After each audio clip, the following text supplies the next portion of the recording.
বন্ধুরা আজকে আমি বানিয়েছিলাম বাড়িতে চুষি পিঠে। আর পিঠে বানাই তো সবার ভীষণ পছন্দের একটা রেসিপি। তো আমার এই রেসিপিটা কিন্তু খুব পছন্দের। বাড়িতে বেশ দুদিন ধরেই কিন্তু এই চালের আটাটা ছিল, মানে ডোটা ছিল। তো সেটা দিয়ে ভাবলাম যে কি বানাবো।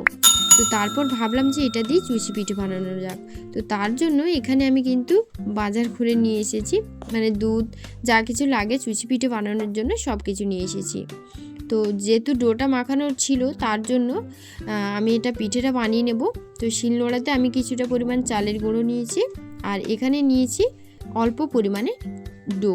চালের ডোটা নিয়েছি, নিয়ে হাত দিয়ে ছোটো ছোটো বলের মতন নিয়ে হাত দিয়ে এইভাবে গোল করে দিলেই কিন্তু একটা চুষি পিঠে তৈরি হয়ে যাবে। তো এইভাবে আমি সব পিঠেগুলো বানিয়ে নেব। খুব একটা কিন্তু চুষি পিঠে ভালো বানাতে পারি না, তবু যতটা পেরেছি আপনাদের চেষ্টা করেছি দেখানোর। তো দেখুন আমি পরপর করে সব পিঠেগুলোকে বানিয়ে নিচ্ছি। আমার এই ভিডিওগুলো আপনারা কি কোথা থেকে দেখছেন আমাকে কিন্তু অবশ্যই কমেন্টে জানাবেন। তো সব পিঠেগুলো বানানো হয়ে গেছে। তো এখন পিঠেটা আমি তৈরি করে নেব। তার জন্য কড়াইতে দিয়ে দিচ্ছি 1.5 লিটার দুধ। আমি এখানে প্যাকেট দুধটা ব্যবহার করেছি, আপনারা চাইলে গরুর দুধও ব্যবহার করতে পারেন। আর এখানে আমার কিন্তু চুষি পিঠেটা একটু ঝোলঝোলি খেতে ভালো লাগে। তো তার জন্য এখানে আমি 1.5 লিটার দুধ নিয়েছি। আপনারা যদি চান এখানে 1 লিটার দুধ নিয়ে নিতে পারেন। তো দুধটা দেওয়ার পর দুধটা যখন হালকা ঠান্ডা মানে গরম হতে শুরু করবে, ঠিক সেই সময় এখানে গুড়টাকে দিয়ে দিতে হবে। আর আমি এখানে নলেন গুড়টা ব্যবহার করেছি। তো দেখুন এখানে আমি গুড়টা দিয়ে দিলাম, বেশ অনেকখানি, মানে 200 থেকে 300 গ্রামের মতন গুড় এখানে অ্যাড করেছি। আর বন্ধুরা এখানে একটা কথা আপনাদের বলে রাখি, দুধটা যখন ভালো করে ফুটতে শুরু করবে ঠিক সেই সময় কিন্তু এখানে গুড়টা দেওয়া যাবে না। মানে গুড় যদি দেওয়া হয় তাহলে কিন্তু দুধটা কেটে যেতে পারে।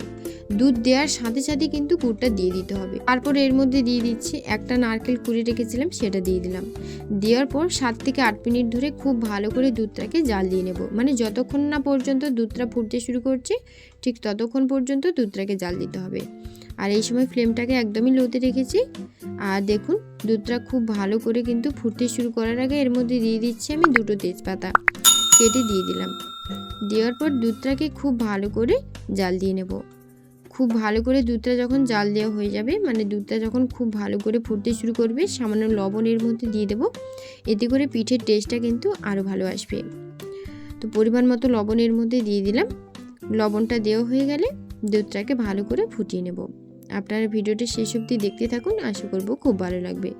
তো বন্ধুরা দেখুন দুধটা কিন্তু ভালো করে ফুটতে শুরু করছে। এই সময় আমি ফ্লেমটাকে একদমই লোতে করে দিয়েছি, না হলে কিন্তু দুধটা উতলে পড়ে যাবে। তো এই পর্যায়ে দেখুন আমি পিঠেগুলো দিয়ে দিচ্ছি। দুধটা টকবক করে ফুটতে শুরু করছে। তো এই পর্যায়ে আমি অল্প অল্প করে চুষি পিঠেগুলো দিয়ে দেব।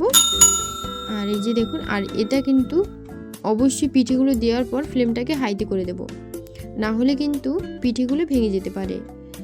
তো এই যে দেখুন খুব ভালো করে আমি চুষি পিঠেগুলো দিয়ে, আর এই সময় কিন্তু নাড়াচাড়া করতে হবে, না হলে পিঠেগুলো নিচেও লেগে যেতে পারে আর দুধটা কিন্তু উতলে যেতে পারে। আর এইটা কিন্তু চালের গুঁড়ো, এখানে আপনারা যদি চান একটু গুঁড়ো দুধও অ্যাড করতে পারেন। তো চুষি পিঠেটা দেওয়ার পর 1 থেকে 2 মিনিট ভালো করে ফুটিয়ে নেব, না হলে কিন্তু এই দুধটা গাঢ় হয়ে যাবে, আর তখন কিন্তু খুব একটা ভালো খেতে লাগে না। তো আমার যেহেতু একটু পাতলা, মানে চুষি পিঠেটা একটু ঝোলঝোলি পছন্দ, সেজন্য আমি এই পর্যায়ে গ্যাসটা হাইতে করে দিয়েছি। দিয়ে 1 থেকে 2 মিনিট ফুটিয়ে নেব, তারপর কিন্তু নামিয়ে নেব। বন্ধুরা এই যে আপনারা দেখতেই পাচ্ছেন যে আমার পিঠেটা কিন্তু একদম রেডি। আর এই সময় আমি ফ্লেমটাকে কিন্তু বন্ধ করে দিয়েছি।